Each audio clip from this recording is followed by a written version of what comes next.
할머니, 할아버지 밑에서 짧게 그렇게 생활했던 적이 있었는데요. 할아버지 밑에서 무릎에 앉아서 이렇게 할아버지에게 옛날에 있었던 일들을 이렇게 종종 들었는데요.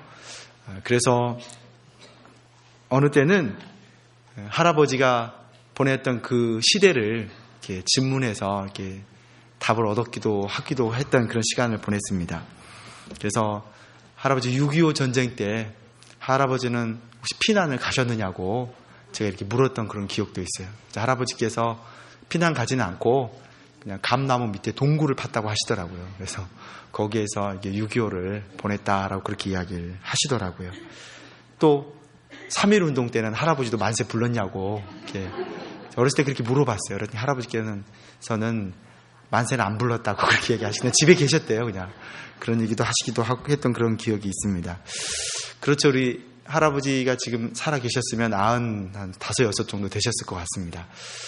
근데 그 할아버지가 보냈던 그 시간들이 참 격동의 시대였죠. 참 고생을 많이 하셨던 그런 격동의 시대를 그렇게 보냈습니다.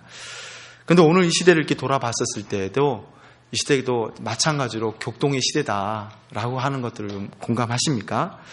우리는 지금 그렇게 격동의 시대를 보내고 있습니다. 지금 5년 동안에요, 우리는 놀라운 일들을 그렇게 경험했습니다. 유교가 바탕이 되고 가부장제인 나라에서 여성이 대통령이 되었다는 것, 정말 대단한 일 아니겠습니까? 그런데 더 놀라운 일은 그렇게 되었던 역사적인 대통령이 탄핵이 되었고 지금은 수감 중이라고 하는 사실인 거예요.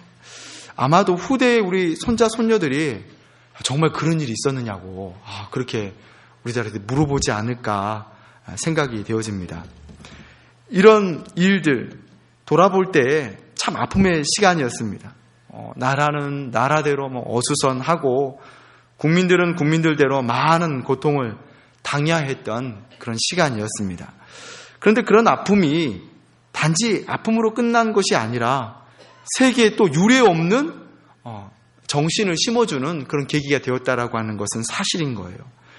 대통령 퇴진을 위해서 광화문에 100만 명이 촛불을 켰고 이런 운동을 펼치는 데에 외신들은 이렇게 많은 사람들이 모인 자리에서 어떻게 이렇게 평화롭게 진행이 될 수 있느냐 하는 그 놀램은 대한민국 국민으로서 이렇게 자부심을 가질 수 있는 그런 계기가 되었습니다. 솔로몬의 반지에 기록된 대로 이 또한 지나가리라. 그렇게 시간은 지나서 새로운 대통령이 세워졌습니다. 지금 우리나라에는요, 새로운 분위기가 일어난다라고 하는 것을 모두 다 느낄 것입니다. 얼마 전까지만 해도 인터넷에 이렇게 소개되어져 있는 그 글, 그 밑에 보면 댓글이 있습니다. 거기에 관한 자신의 개인적인 이야기를 쓰는 건데 그 댓글들을 보게 되어지면 온갖 비방하는 일들이 가득했던 것들을 기억합니다. 욕하고 비방하고 그런 일들이 가득했다는 거예요. 그렇게 칭찬하는 말을 전혀 찾을 수가 없었는데 지금은요, 그렇게 뉴스 밑에 칭찬하는 댓글, 격려하는 댓글이 굉장히 많은 것들을 보게 되는 거예요. 이렇게 어떻게 이런 분위기가 이렇게 바뀔 수 있는가라고 하는 것을 그렇게 생각해 보게 됩니다. 마치 얼마 전의 일들이 무슨 악몽을 꾼 것 같은 그런 느낌도 듭니다. 그렇습니다. 우리가 이런 일들을 경험하면서 한 사람의 영향력이라고 하는 것이 대단하다 발견하게 되는 거죠. 한 사람이 온 나라를 이렇게 떠들썩하게 했다라고 한다면은 또 한 사람은 이렇게 변혁의 바람을 불게 하는데 전혀 새로운 바람을 이렇게 불게 하는 모습들을 보게 됩니다. 오늘 본문은 요시야 왕의 행적이 그렇게 소개되고 있습니다. 이 요시야 왕은 그 시대 오늘 우리나라의 분위기와 같이 이스라엘이 굉장히 혼란스럽고 소란스럽고 자리를 잡지 못하는 그런 시대였습니다.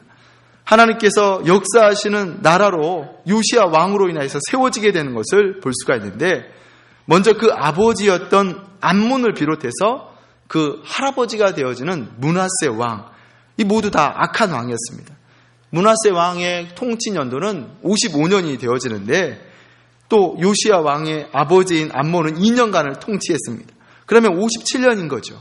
57년, 참으로 긴 시간입니다.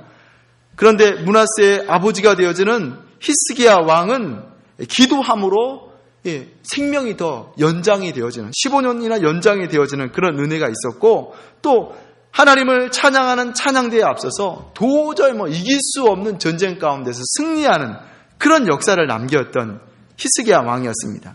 이 히스기야 왕이 오랫동안 종교적으로 부패했던 그 땅을 새롭게 하는 그런 역사를 이루었던 인물입니다.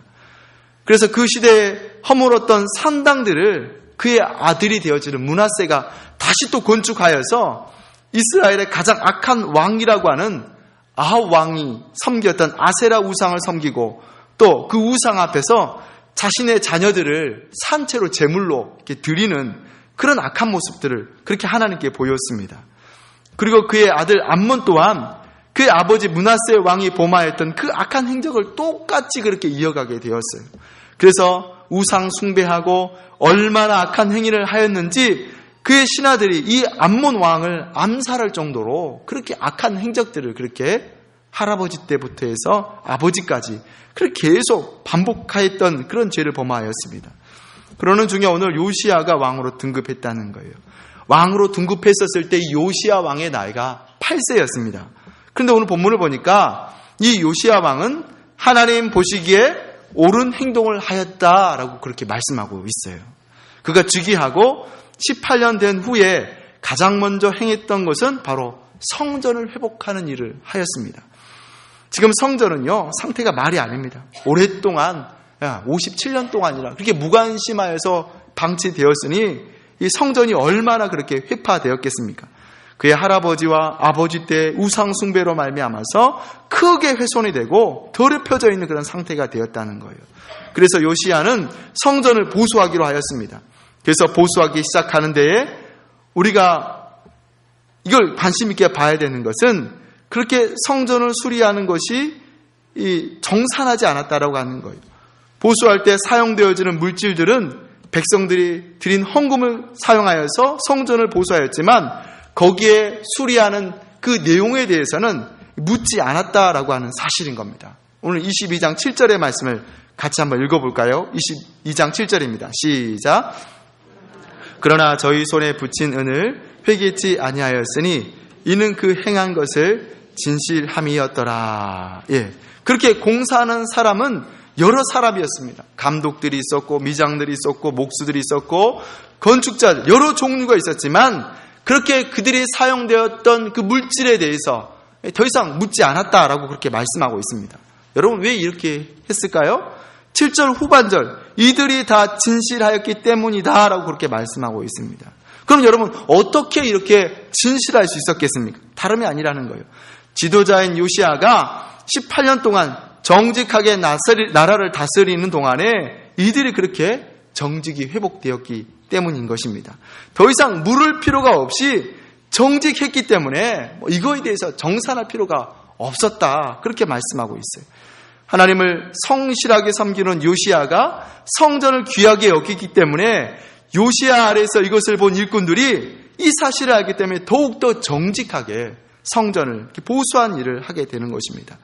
또 그를 믿는 요시야 왕은 일부러라도 성전에 들어간 비용에 대해서 정산하지 말 것을 그렇게 명령하였겠다라는 거죠.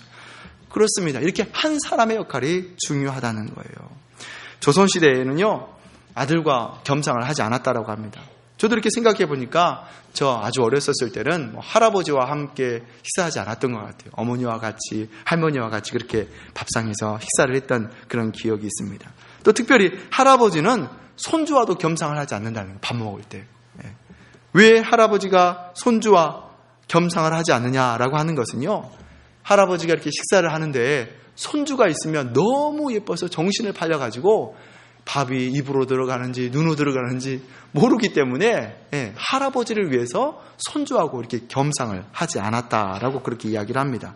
또 조선시대에는요, 아들하고 겸상하지 않았다라고 하는데 그 이유가 뭐냐라고 하면은 아들이 밥을 먹으면서 아들에게 한마디씩 그렇게 훈계를 하는 거예요. 야, 너는 젓가락질 왜 그렇게 하냐?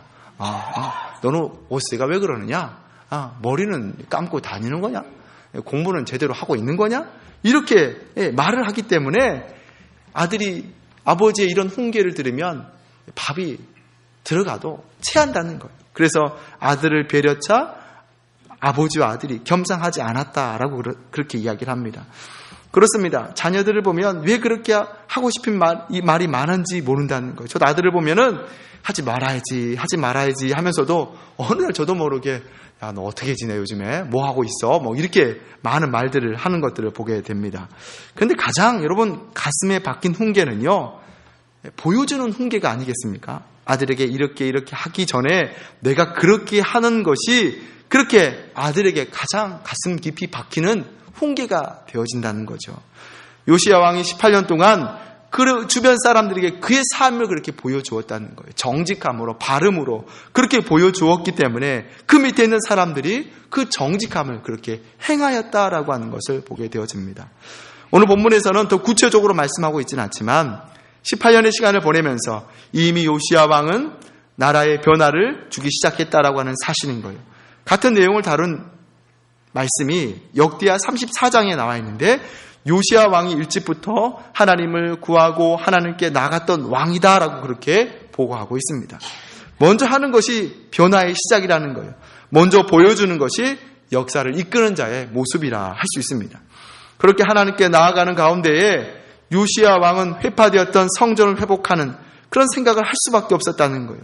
그렇게 성전을 회복하는 중에 성전에서는 그동안 사라졌던 율법책이 발견되었습니다. 8절의 말씀을 같이 한 목소리를 읽겠습니다. 8절입니다. 시작. 대제사장 hil기야가 서기관 사반에게 이르되 내가 여호와의 전에서 율법책을 발견하였노라 하고 그 책을 사반에게 주니 사반이 읽으니라. 네. 대제사장이던 hil기야가 성전 안에서 율법책이 발견되었다라고 하고 서기관 사반에게 가서 이 말씀을 좀 읽어봐라라고 그렇게 말씀하고 있어요. 어떻게 하나님을 예배하는 이스라엘에서 말씀이 없을 수가 있느냐라는 거죠. 우상 숭배에 멀었던 므낫세와 암몬이 말씀을 멀리했다는 겁니다. 그래서 말씀을 관리하였던 제사장과 서기관들이 말씀이 사라질 것을 염려하여서 말씀을 성전 안에서 그렇게 성전 안에 숨겨두었다라고 하는 것을 추측할 수가 있는 거죠. 이렇게 성전을 보수하면서 말씀이 발견이 되어지고 이 사실을 요시야 왕에게 전달하였습니다. 그래서 요시야 왕은 말씀을 읽어보도록 시켰고 말씀을